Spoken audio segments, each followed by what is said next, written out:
제15장. 유순한 대답은 분노를 쉬게 하여도 과격한 말은 노를 격동하느니라. 지혜 있는 자의 혀는 지식을 선히 베풀고 미련한 자의 입은 미련한 것을 쏟느니라.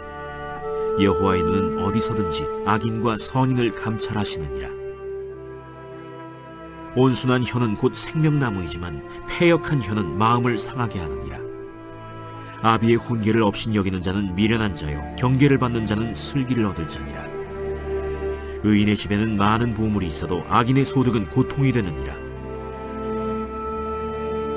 지혜로운 자의 입술은 지식을 전파하여도 미련한 자의 마음은 정함이 없느니라. 악인의 제사는 여호와께서 미워하셔도 정직한 자의 기도는 그가 기뻐하시느니라. 생명의 주님을 찬양합니다. 이 시간 우리에게 성령님이 임재해 주셔서 주님을 바라보는 눈이 더 활짝 열리게 도와주시고 주님의 날개 아래 보호받는 믿음의 종들로 인도해 주시옵소서. 아버지 하나님, 2월 두 번째 주일을 주께 드려오니 우리의 마음, 우리의 삶 속에 오직 주의 이름만 높이는 복된 시간, 그리고 하나님 오늘도 주님이 찾으시는 예배자로서 부족함이 없도록 우리를 지키시고 보호해 주시옵소서. 부족한 종 세워주셨습니다. 주의 나팔로 쓰임받게 하시고 주의 뜻을 바로 전할 수 있도록 이끌어 주옵소서. 주의 영광이 가득 찰 줄 믿고 예수님의 이름으로 기도하옵나이다. 아멘. 우리가 일상생활에서 이렇게 하는 말을 보게 되면 그 사람의 마음의 그릇을 짐작하게 됩니다. 그분의 인격을 우리가 좀 이렇게 저분의 인격은 어떻구나 하는 것들을 이렇게 좀 판단할 수가 있습니다. 작은 마음을 가진 사람이 있습니다. 그런 사람들은 만나서 얘기하다 보게 되면 항상 남 이야기를 잘합니다. 다른 사람 이야기.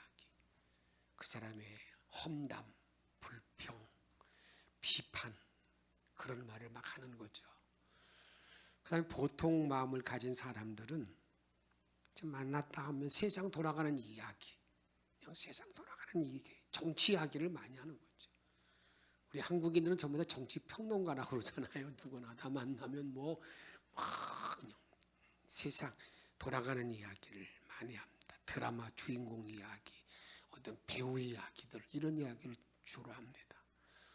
큰 마음을 가진 사람들은 진리와 사랑에 대해서 이야기를 나누기를 좋아합니다. 진정한 구원이 뭘까? 아가페의 사랑이 어떤 사랑일까? 그런 이야기를 나누고 정말 사람의 참된 봉사는 무엇일까? 이런 질문에 대해서 대답하고 다음에 말하고 그런다 그 말입니다. 그런데 세상의 모든 사람들은 오늘 본문의 4절에 있는 말씀처럼 패역한 혀가 됨으로 말미암아서 다른 사람들의 마음을 상하게 한다는 거예요. 상처받게 한다는 겁니다. 이 패역한 혀에 대해서 세번역 성경에 보게 되면 가시돋친 말, 가시돋친 말이라고 말하고 있습니다. 가시돋친 말을 함으로 말미암아서 사람 마음을 그냥 어떤 때는 후벼 파기도 하고 그냥 아픔을 주고 상처를 준다 그 말입니다. 15장 4절을 세번역 이렇게 말하고 있습니다. 같이 한번 읽습니다. 따뜻한 말은 생명나무 같지만 가시돋친 마음은 상하게 한다. 그렇죠? 4절부에 보게 되면 세번역에 보게 되면 가시돋친 말은 마음을 상하게 한다. 이렇게 말하고 있다 그 말입니다. 어느 외과 의사의 이야기입니다. 그 의사는 수많은 불치병의 환자를 진단하고 하여왔습니다. 그 결과를 알려야 되는 그러한 어떤 어려움을 처한 적이 참 많이 있었습니다. 그러다 보니까 이상한 것을 하나 발견하게 됩니다. 자기 자신이 정확한 통계를 낸 건 아니지만 그 사람들과 이렇게 이야기를 나누다 보니까 그 암 환자들이 이제 평정을 찾아요. 처음에는 그걸 받아들이지 않습니다. 용납하지도 않고 내가 왜 그러냐고 그러면서 이제 그러다가 이제 자기가 평정심을 찾으면 이제 자기가 있었던 이야기를 또 한다는 거예요. 근데 그런 이야기를 잘 들어봐서 한번 정리해 보니까 대개가 암 발생하기 전 3년 전쯤에 몹시 기분 나쁜 일, 아주 충격적인 그러한 일이 있었다는 거예요. 가슴에 멍이 든 그러한 일들이 있었다는 겁니다. 밥맛도 잃고 잠도 못 자고 몇 날 밤을 괴로워하고 그랬는데 한 3년 지나서 보니까 자기가 이렇게 불치병이 왔다는 그런 이야기입니다. 충분히 납득이 갑니다. 기분 나쁜 감정을 풀지 못했다는 겁니다. 이러한 감정의 앙금이 마음속에 응어려져 있습니다. 그것이 이제 2, 3년이 지나고 난 다음에 그것이 이렇게 나타나는 것이 아마 암이 아닐까 하는 그런 이야기입니다. 정확한 것은 알지 못하지만 그건 통계적으로 이렇게 얘기하고 있다 그 말입니다. 오늘 본문에 보게 되면 유순한 대답과 우매자의 말을 대조하여 설명하고 있습니다. 1절 말씀 같이 읽도록 하겠습니다. 유순한 대답은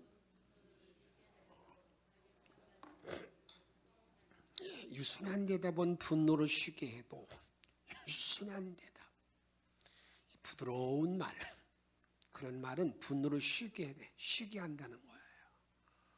내가 경직된 말이 아니고 정말 따뜻하고 유순한 말을 할 때 화난 사람들의 마음을 좀 분노를 가리킨다, 낮춘다 그 말이에요. 또한 유순한 대답은요, 지혜를 베푼다. 유순한 대답 7절 이렇게 말하고 있습니다. 지혜로운 자의 입술은 지식을 전파하여도 미련한 자의 마음은 정함이 없다. 이 유순한 지혜로운 사람의 그 말은요, 그게 자꾸 이렇게 어떻다는 겁니까? 자꾸 지혜를 베푸는 거예요. 다른 사람의 깨닫게도 만들고 다름에 힘을 주기도 하고 이래서 이 지식을 전파하는 그런 말이 된다는 겁니다. 또 유순한 이 대답은 생명나무가 된다. 생명나무.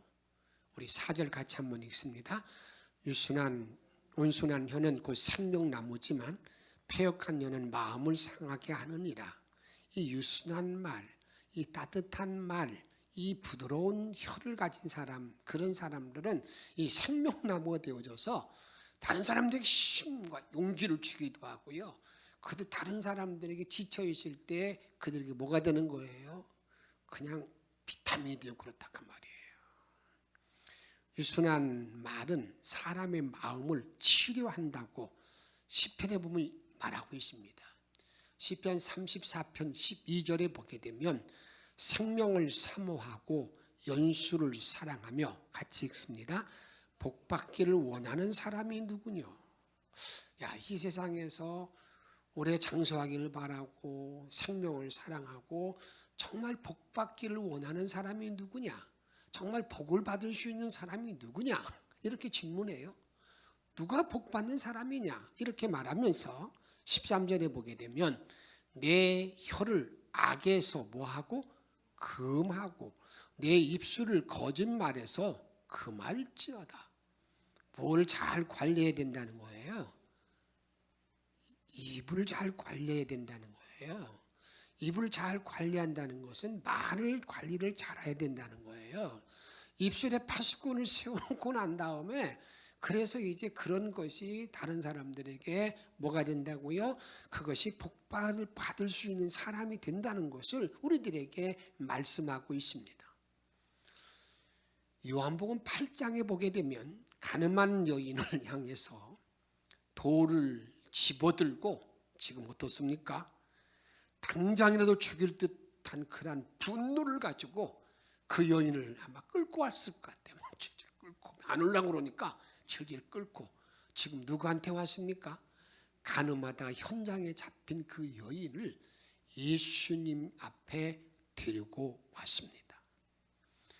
그들은 그들의 수군거리고 외침은 엄청난 분노의 소리였습니다. 분노의 소리. 이제야말로 예수를 올감히 씌울 수 있는 기회가 왔다. 예수도 끝났다. 뭐 사랑을 말하고 네가 원수 사랑하라고 말해? 너 이거 대답해야 돼. 그러면서 그들이 이제 뭐 작당한 것 같겠죠. 그렇게 와서 예수님 앞에 와서 이렇게 묻습니다. 선생님, 이 여자가 가늠하다가 현장에서 잡혔습니다. 이런 여자를 율법은 돌로 치라고 말하고 있는데 어떻게 할까요? 당신은 뭐라고 말하겠습니까? 이거 이렇게 질문하는 거 이게 딜레마의 질문인데요. 예수님께서 돌로 쳐라. 그러면 지금까지 사랑을 외쳤던 예수님의 모든 메시지가 끝나는 거예요. 그럼 그렇지. 뭐 사랑으로 뭐 어떻게 원수도 사랑하고 뭘 해? 이 지금까지 선교가 다 무너지는 거예요. 그런데 또 반대로요. 풀어줘라 놔둬라. 그러면요. 율법을 범하는 예수가 됨으로 말미암아서 율법을 범한 그 예수를 향해서 돌을 던질 수 있는 기회가 되는 거예요.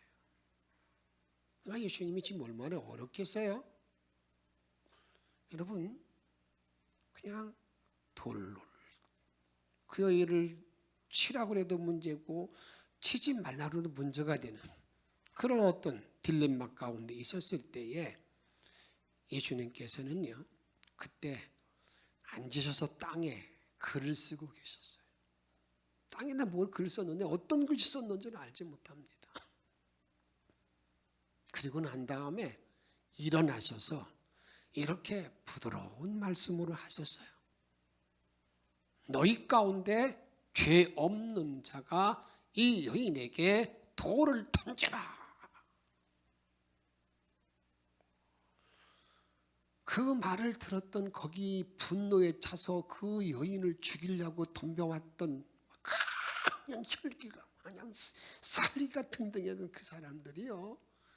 그 말을 듣자마자 하나 둘씩 다 사라지는데 나이가 든 사람부터 하나 둘 사라지기 시작합니다. 아마 그때 아마 예수님 계속 또 땅에 글을 쓰고 계셨어요. 이제 보니까 거기가 조용해졌어요. 숨소리도 안 나는 그런 적막감이 흐르는 그럴 때에 예수님이 다시 일어나셨습니다. 일어나셔서 그 여인에게 복음을 선언합니다. 지금 이 여인에게 돌을 던질 수 있는 사람은 누구밖에 없어요? 예수님은 돌을 던질 수 있는 거예요. 왜? 죄가 없는 자이기 때문에. 그 여인에게 돌을 던질 수 있어요. 이 나쁜 놈에 돌 던질 수 있다고. 그런 짓 하다니 말이야. 돌을 던질 수 있을 때 예수님이 일어나셔서 그 여인에게 이렇게 말씀합니다. 10절 말씀 같이 읽습니다. 예수께서 일어나서 여자 외에 아무도 없는 것을 보시고 이르시되 여자여 너를 고발하던 그들이 어디 있느냐? 너를 정죄한 자가 없느냐? 여자여 너 고발하던 그 사람들 다 어디 갔느냐? 너 정죄하던 사람들 다 어디 있느냐? 이렇게 물으니까 이 여인이 대답합니다. 그 간음하다 잡힌 그 여인이 이렇게 아마 대답할 때 참 목이 소리 많게 했는지 모르겠지만 이렇게 대답하죠. 대답하여 주여 없나이다. 없나이다. 예수께서 이르시되 나도 너를 정죄하지 아니하노니 가서 다시는 죄를 범하지 말라. 할렐루야. 할렐루야. 여기 복음이 있는 거예요. 지금 여인은 죄인이에요. 돌 맞아서 죽을 만해요. 그런데 예수님께서 그 여인에게 말씀하는 거예요. 내가 너에게 돌 던질 수 있다는 거예요. 정죄할 수 있어요. 그런데 내가 너를 정죄하지 아니하노니, 이게 복음, 용서받음이라는 거예요. 저와 여러분들이 용서받는 복음의 그 원리를 정확하게 말씀하고 있는 거죠. 나도 너를 정죄하지 아니하노니 가서 다시는 죄를 범하지 말라. 그 다음 일을 말씀하고 있는 거죠. 또 다시 죄를 그런 죄 범하지 말라. 우리의 용서받은 나의 모습이 아닙니까? 내가 그런 죄인으로서 이 땅에 살고 있는 자이지만, 여러분, 나를 향해서 주님 말씀합니다. 내가 너 죄를 다 사했다. 다시 너에게 죄를 묻지 않겠다. 그러나 다시 죄 짓지 말라. 이 용서의 복음, 이 용서의 은혜 때문에 나와 여러분이 지금 살고 있는 거라 그 말이에요. 저는 오늘 본문의 말씀을 통해서 분노를 쉬게 하는 지혜자의 말이 어떤 말일까? 우리는 살아가면서 지금 화가 가득 차 있지 않습니까? 우리 한국인은 지금 집단적인 화 가운데 막 쏠려 있어가지고요. 오늘의 대선을 앞에 놓고 난 다음에는 다 아주 그냥 얼마나 예민한지 몰라요. 어디 가서 얼마나 조심해야 되는지, 그냥 자기 의사 자칫 잘못 표현했다고 그런다면 이게 어떤 때는 그것 때문에 그냥 친구 간에 의도 나고, 여러분, 싸움도 일어나고 있다고요. 이렇게 집단적인 분노 가운데 살고 있는 이 시대에 어떻게 하면 분노를 쉬게 할까? 그 중에 하나가 뭐냐? 친절한 말, 친절한 말, 친절한 말을, 친절한 말. 여기 사절에 보게 되면 온유한 혀라고 번역되어 있는데, 새 번역은 이렇게 번역하고 있습니다. 새 번역의 말씀으로 같이 한번 읽습니다. 따뜻한 말은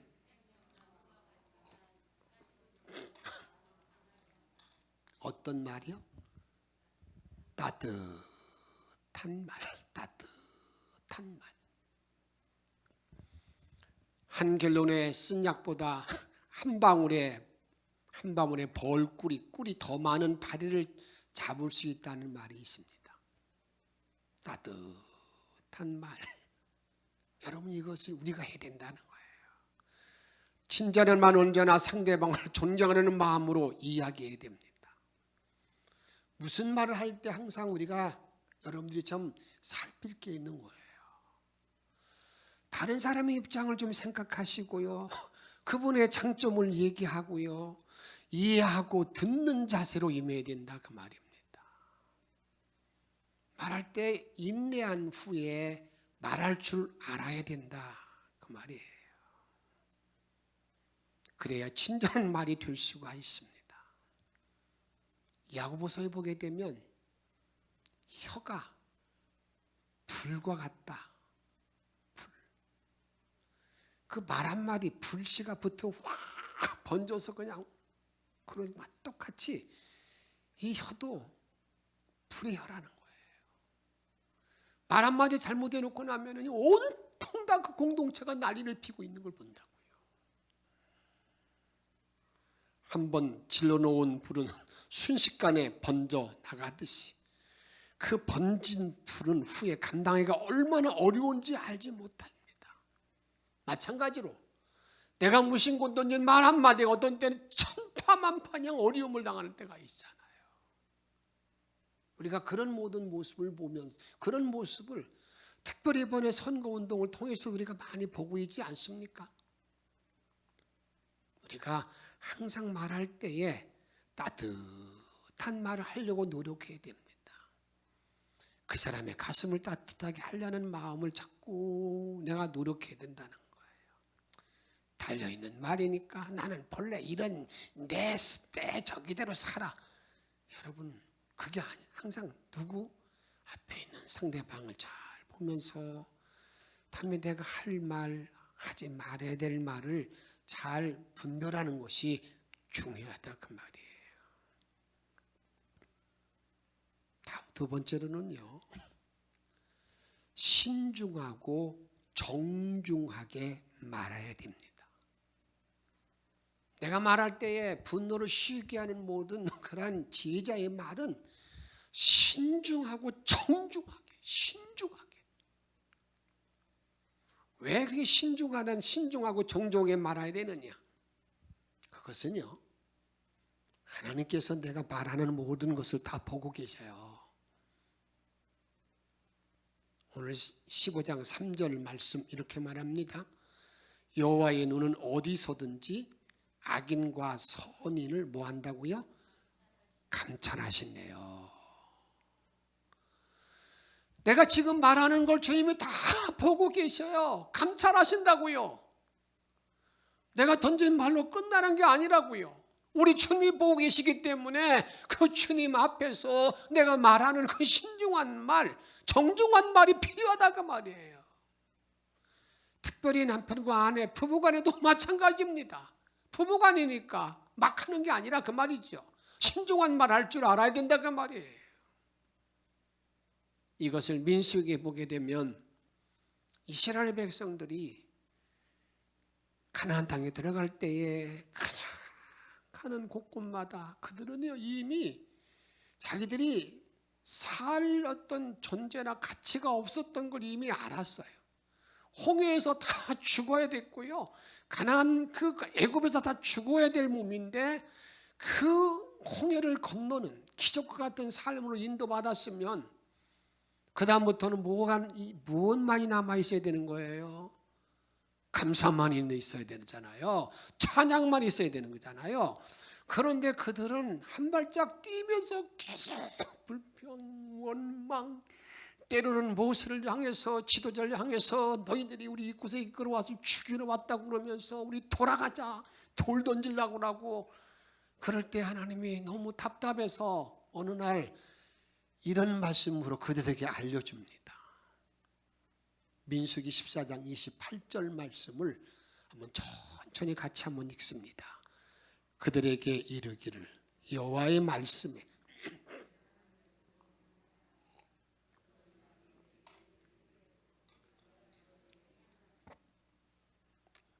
하나님의 말씀에 하나님의 삶을 두고 뭐 한다고요? 맹세하노라. 너희 말이 내 귀에 들린 대로 내가 너희에게 행하리라. 여러분 정말 하나님이 살아계심을 정말 믿으십니까? 정말 하나님의 살아계심을 믿으십니까? 그 하나님이 내 모든 말을 지금 다 듣고 계심을 믿으십니까? 그러면 주님께서 이렇게 말씀하세요. 내가 내 삶을 두고 내가 맹세한다. 너희가 내 귀에 들린 대로 내가 매일 짜증내고 불평하면 짜증내고 불평한 대로 그 삶을 인도하겠다. 이거 생각해 보세요.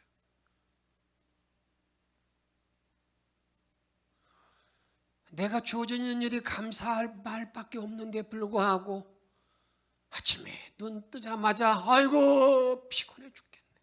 아이고 이놈의 세상. 그러면 주님께서는 그걸 듣고 계시다가 그래 이놈의 세상이야? 그래 이놈의 세상 좀 너 만나봐라. 그 삶이 엉망이 된다고요. 방향이 없는 거예요. 방향이. 그러기에 이제 저와 여러분들이 이 땅에 살아나가면서 여러분 내가 내 분노를 쉬게 하고 내 마음의 평정이 되기까지는 말하지 않으려고 노력하는 것 이거 상당히 중요한 거예요. 이게 분노를 쉬게 만드는 거예요. 그냥 화난다고 막 달려가서 전화하고 막 달려가서 찾아가서 말하고 하지 말고 그냥 내가 이렇게 내가 지금 너무 이렇게 흥분되어 있구나. 내가 지금 너무 내 감정을 내가 조절할 수 없구나. 그럼 그럴 때일수록 그냥 한번 좀 앉든지 땅에 글을 쓰든지 밖에 나가서 걷든지 여러분 소리를 빽빽 지르든지 찬송을 하는 가운데 마음을 평정을 찾고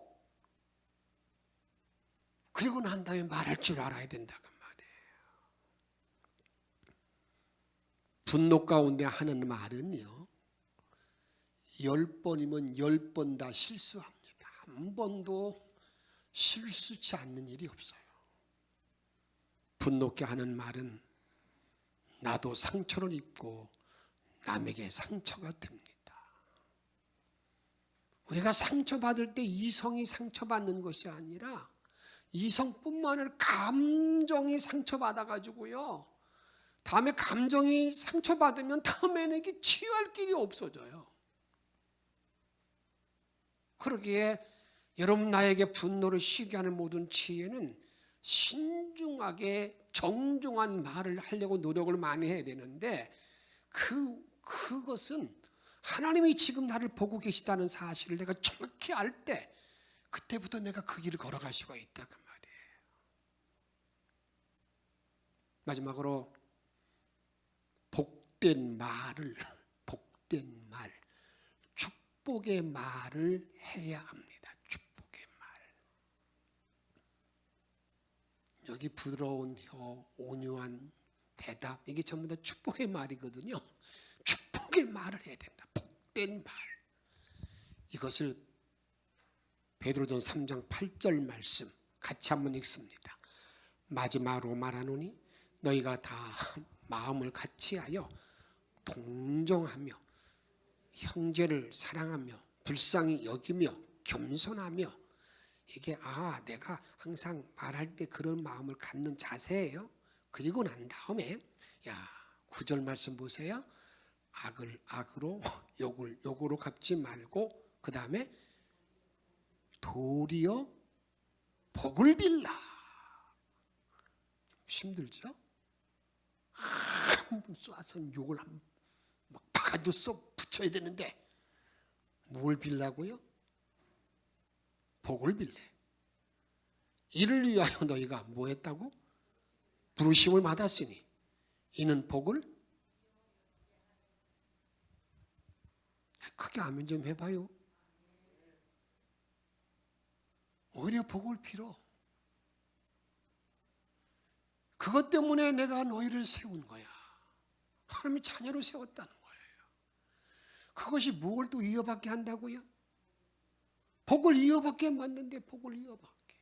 계속 복의 복을 넘치게 만드는 삶으로 인도한다는 것을 말하고 있습니다.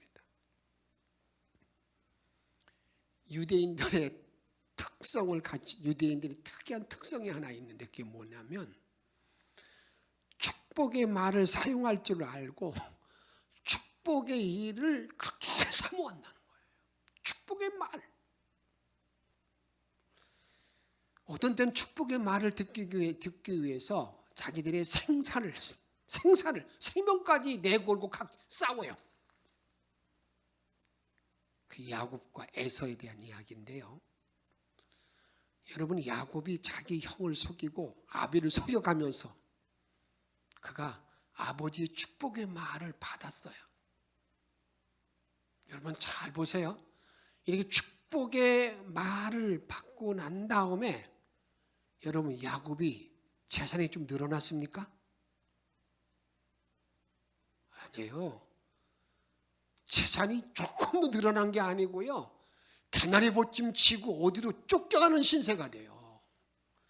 어디로? 자기 외삼촌이 집에 가서 20년 동안 종살이하는 그런 일이라고요.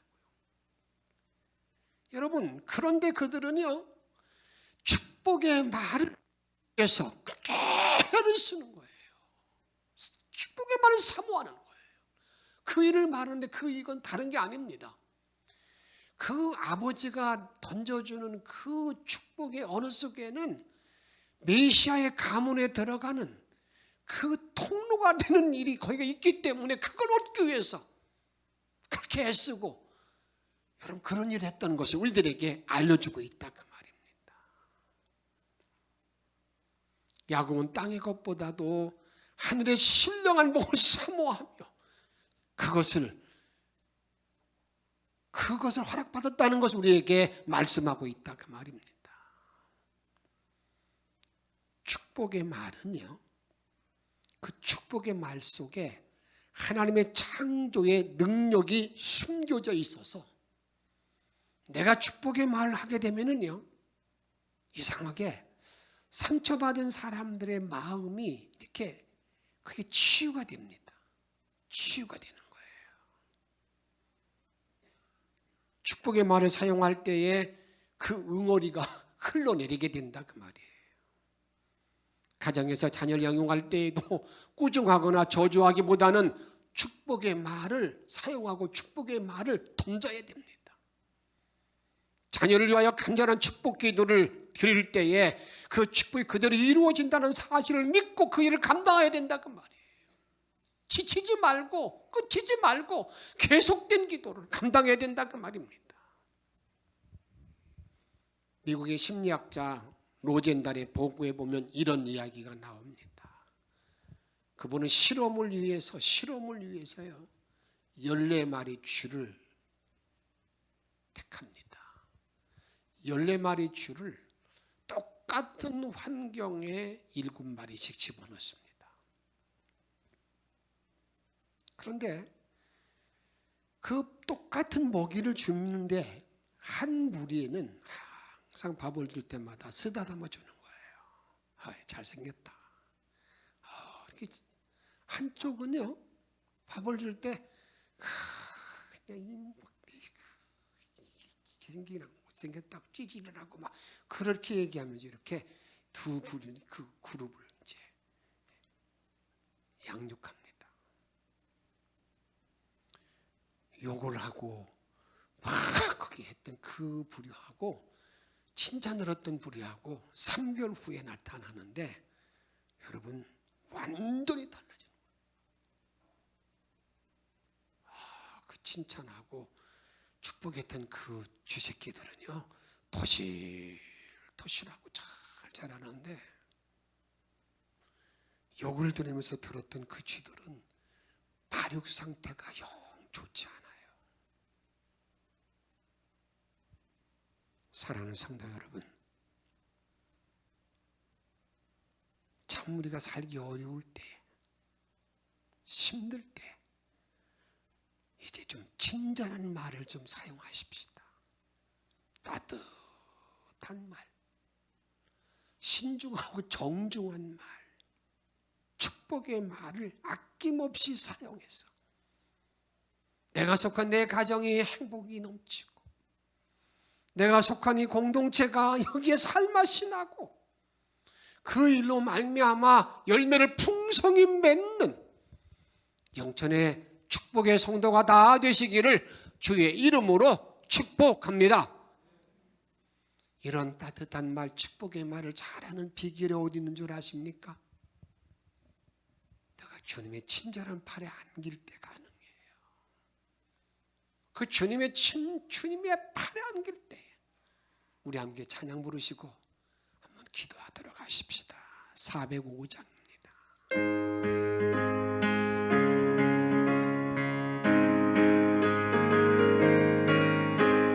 주의 친절한 팔에 안기세 우리 마음이 평안하리니 항상 기쁘고 복이 되겠네 영원하신 팔에 안기세 주의 팔에 그 크신 팔에 안기세 주의 팔에 영원하신 팔에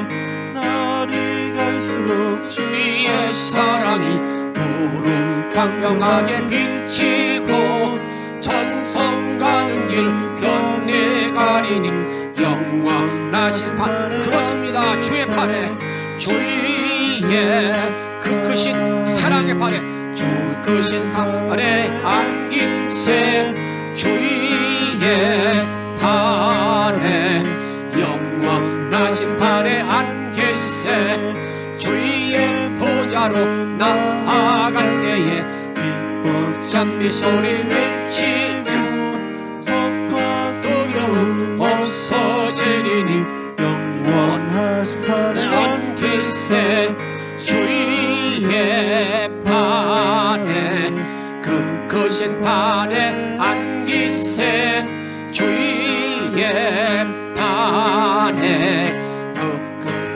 일정한 박수와 밀전을 부르겠습니다. 주의 친절한 발에 안기세 우리 남이 평안하리니 항상 기쁘고 복이 되겠네. 영원하신 발에 안기세 주의 발에 크신 발에 안기세 주의 발에 영원하신 발에 안기세.